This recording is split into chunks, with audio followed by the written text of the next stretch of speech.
This maze is so hard. They get so narrow at the bottom. Shadow Strike! Why don't you join?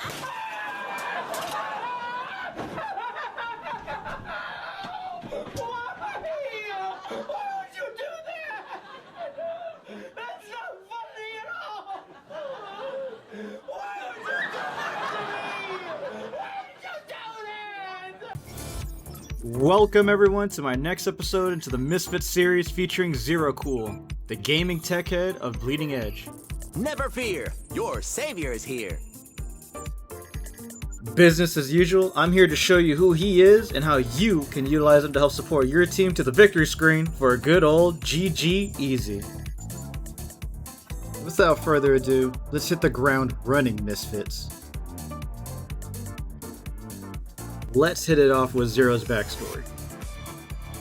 His real name is Musashi Zella, who hails from Brazil in the city of Rio de Janeiro, where as a toddler he lost himself in his first video game and from there shaped his future within his fingertips.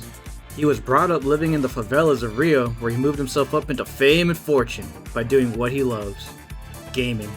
As the years went by, he eventually became a prodigious hacker, tech head, and professional gaming celebrity, who used his new vast wealth and fame to support his impoverished friends and family.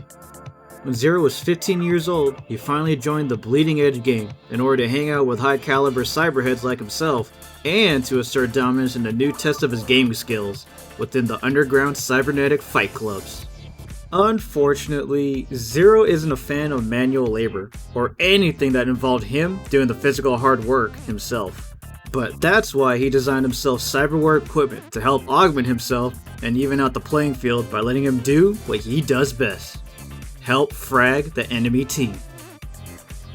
A little something extra for those of you interested about ZeroCool himself. He's apparently fluent in Leet Speak, which is pretty interesting. For those that don't know, Leet Speak is an informal language or code used on the internet, in which standard letters are often replaced by numerals or special characters that resemble the letters in appearance. For a better explanation, I'd look it up yourself. It's pretty cool.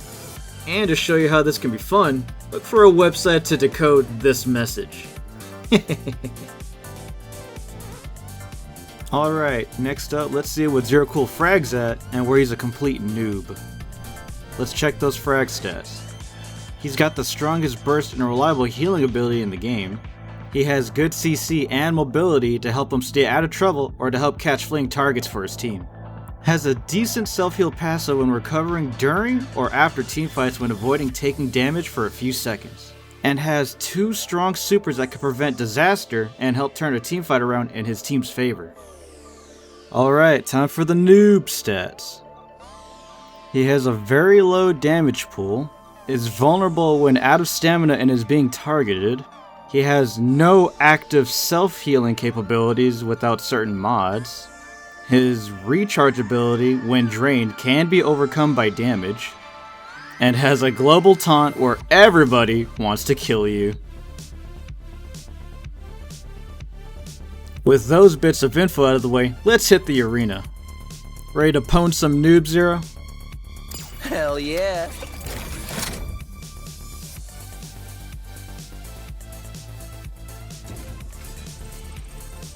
I don't think I need to tell you this, but I will anyway. ZeroCool is not a frontline support and does not deal big damage. So please, stop focusing only on shooting people when your team is around, doing that for you for the most part. You want to focus on helping your team outlast the enemy team while staying out of harm's way and help catch fleeing enemies with your wall. Also, always mount up when you can as Zero. There should be general knowledge for every character you play, but for Zero, this can mean life and death for yourself or teammates if you don't do this. Back to the whole situation I told you not to do earlier with the whole shooting thing. Let me tell you when it's alright to do so appropriately. The moments you start shooting can be for different reasons. You shoot when someone is low and you're trying to help pick the kill by adding a little bit of damage. Or you're letting your recharge meter refill. Yeah, I said meter by the way. I bet most of you newcomers didn't even notice the meter. This thingy right here is your recharge meter. When it's drained, you will be giving out lower heals than usual. So don't think you can just hold the recharge button and no brain it half the time. So let me reiterate, you only shoot to be productive in something instead of just not healing and standing around. And not just because you're trying to do low damage for no reason. Another thing you can do if you really care about help dealing damage, you could just throw out your bot. This little fella may not look like much, but you can toss this at yourself or a teammate to help add to the damage while you focus on what you need to be focused on, surviving and healing. It's literally free poke damage when it's attached to somebody. To help give you an idea on how you should be behaving in team fights for the most part, allow me to show you from my personal experiences playing as ZeroCool. Cue the obligatory montage. Who's defending C?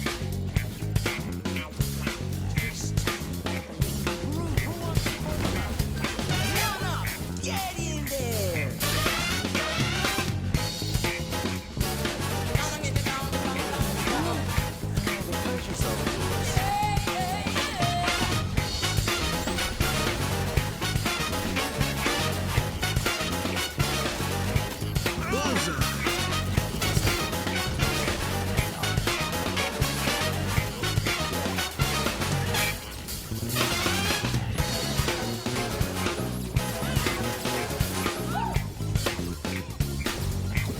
Fired up the firewall.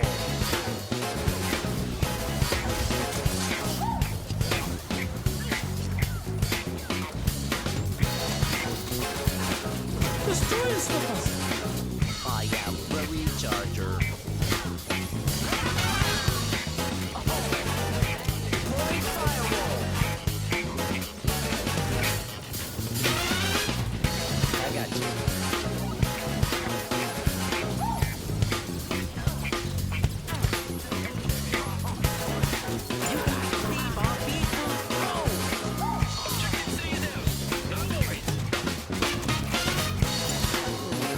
Something, something. What sidekick? Activated.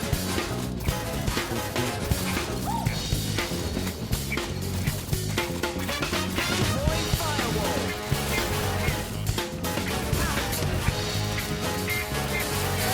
Say hello to my legal friend.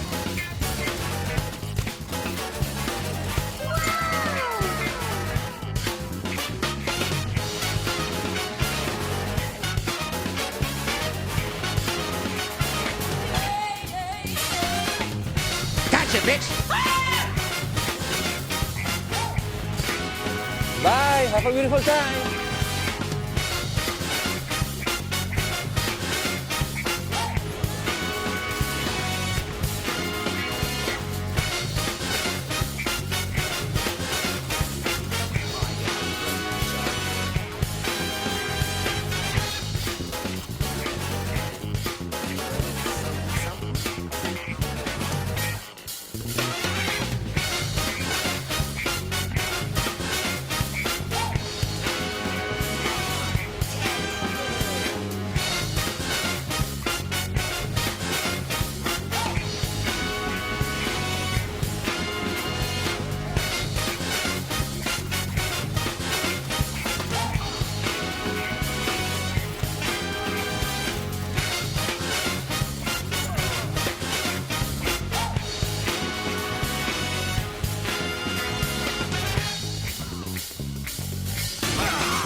You what?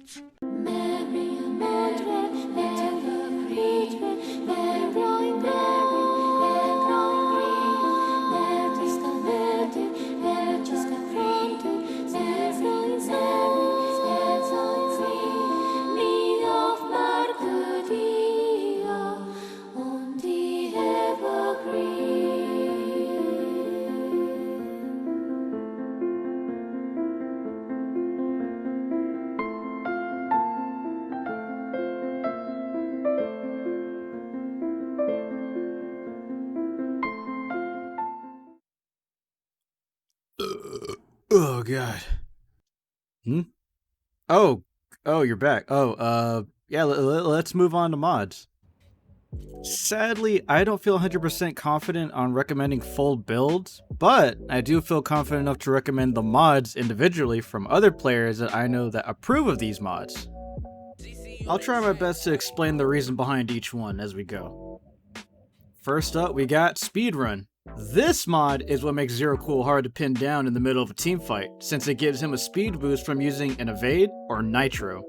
A strong mod that can help you get out of a sticky situation. Next, we got Quadcore. Quadcore is merely for making your burst healing slightly stronger. Pretty straightforward, not really much to explain on that. Extension cable is to help make sure you're not too close to the action while trying to stay out of reach of people trying to harm you, melee or range-wise. Also, it helps make sure you can reach someone in time that are close to dying with that extra range you got going. Alright, another solid pick. Dual Bust is to help you self-sustain while healing someone. As long as you're healing someone, you're actively healing yourself for 50% of the healing you're dealing. Alright, let's keep the ball rolling. Next up, we got Free Credit. This mod is for those like me who have a real hard time landing 1-ups, since it refunds 60% of your super if it doesn't activate. Think of it like a set of training wheels until you feel comfortable enough with landing your 1-ups.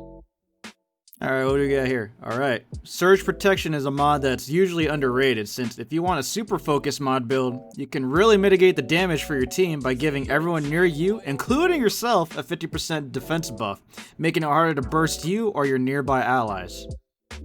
Let's see, Titanium Case. This mod is to help you become a bit more tankier, since ZeroCool's base health is 800, so making it 900, you're basically 200 HP off of becoming a tank like Makuta or Buttercup, who have 1100 HP.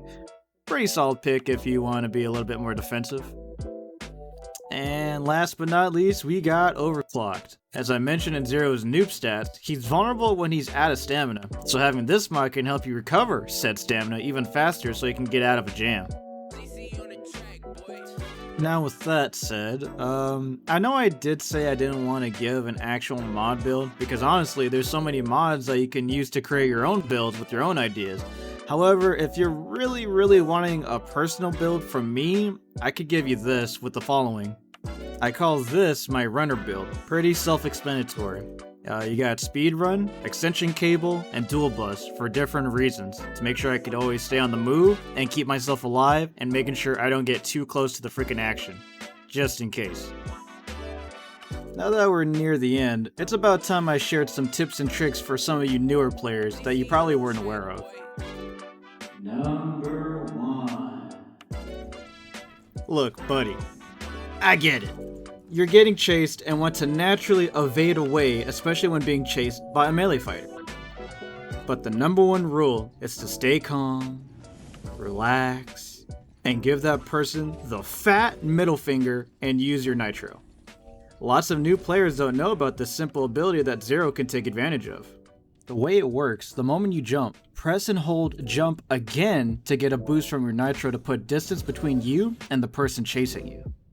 How high you go is dependent on how long you hold the jump button again. You want to abuse the fact that you can use this boost to get to ledges and other higher areas where some characters have a hard time reaching you, specifically melee fighters. Now, some of you might ask, Wolfie, you blockhead, what if they come up to the ledge where you're at? Well, let me answer that, you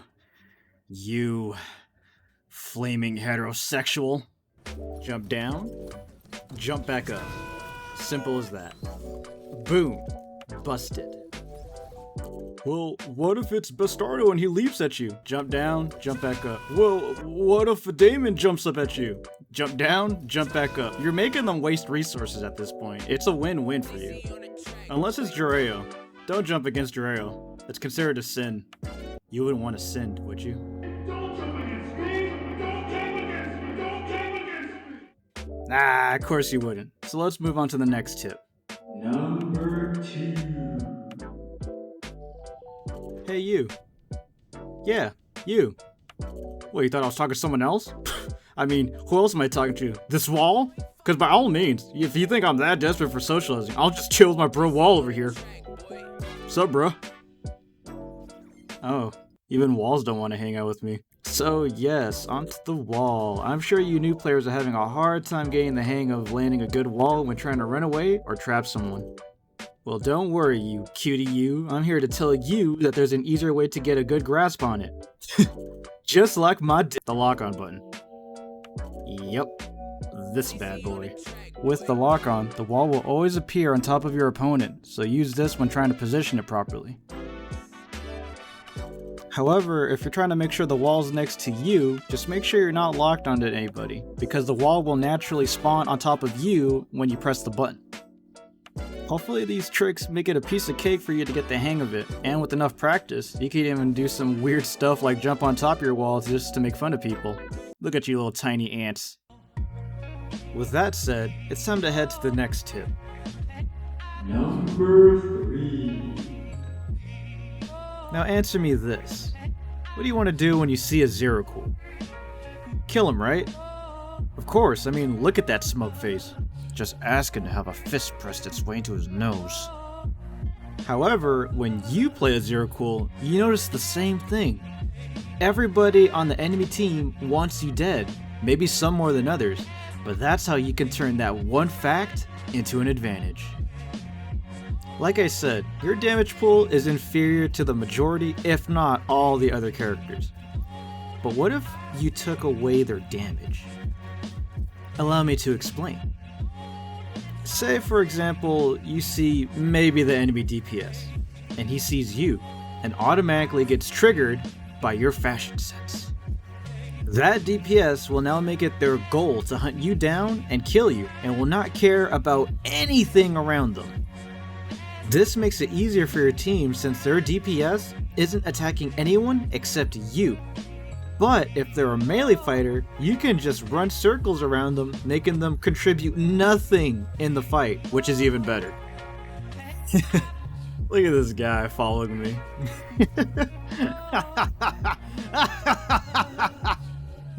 You see, you're still doing something, even though it may not look like it. You can even use this tactic to bait the enemy into your team, which can be huge for you guys. Yo, don't get Yo, I'm joking. Stop. Just be careful about your positioning, because one slip up and... You're fucked. And with that, I hope this episode was insightful as well as entertaining for you guys to watch. I want to take a moment and thank you for taking the time and watching this video. It takes me a while trying to teach myself how to properly put a video together. I wouldn't say good, but passable at the very least. I would greatly appreciate it if you would give this video a like, and if you can, share this with some other people that you think might be interested in playing, or at the very least, someone who's struggling on the learning curve. And if you could, also subscribe, it would be most appreciated. Thank you again, and as always, I hope to see you help cause chaos.